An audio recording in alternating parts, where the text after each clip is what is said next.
Hello po, magandang araw po sa lahat. So, welcome po sa OFW Lunch. Ano po? So, ito pong OFW Lunch ay matatagpuan po ito sa Terminal 3 ng NAIA. Ano po? Para po ito sa lahat ng mga OFW.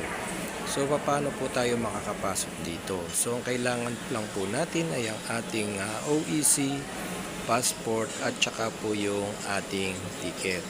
So lahat po ng mga OFW ay pwede pong pumunta rito. May libre po pagkain dito. At pwede po tayong maghintay dito para sa ating mga connecting flight. So at makikita nyo po marami na pong ating mga kababayan at mga ka-OFW na narito at naghihintay po sa kanilang flight. Ano po?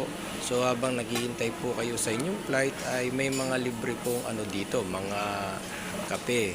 Ayan, at sa nakikita nyo po, mamimili lang po kayo kung ano pong kape ang gusto nyo. At makakagawa na po kayo ng masarap na kape. At marami rin po pagpipilian na mga juices. Mayroon din pong orange at mayroon din pong pineapple juice. At syempre mayroon din pong hot and cold water. Ano po? At sa paghihintay nyo rin po ay mayroon din pong silang rito, charging station na pwede po kayong mag-charge ng iyong mga cellphone. Ano po? At syempre, habang naghihintay po kayo, yung mga wala pa pong mga OWA card ay pwede rin po kayong makakuha ng OWA e-card dito po sa lugar na ito. Ano po, iscan nyo lang po yan at tapos bibigyan na lang po kayo ng tatawagan po yung pangalan nyo at pipicturein po kayo at the same day po at mga 5 minutes to 10 minutes po makukuha nyo na po yung OWA card nyo. Ano po?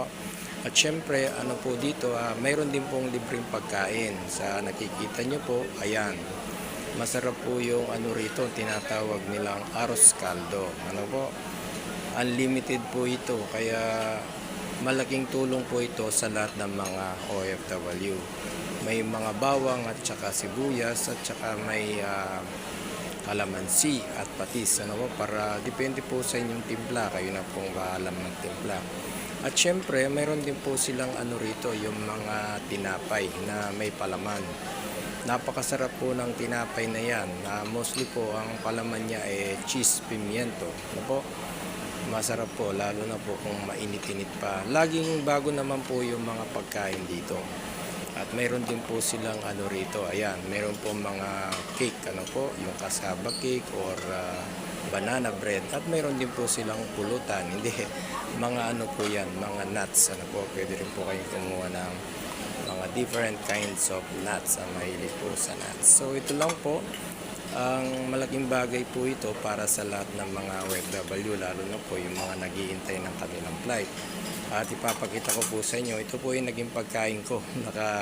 Nakatatlong order po tayo nito. Napakasarap po ng pagkain dito. Sige po at maraming salamat po sa mga nanood at maligayang paglalakbay po sa ating lahat. Ayan po ang naging tatak ng OFW Lands. Salamat po sa panonood.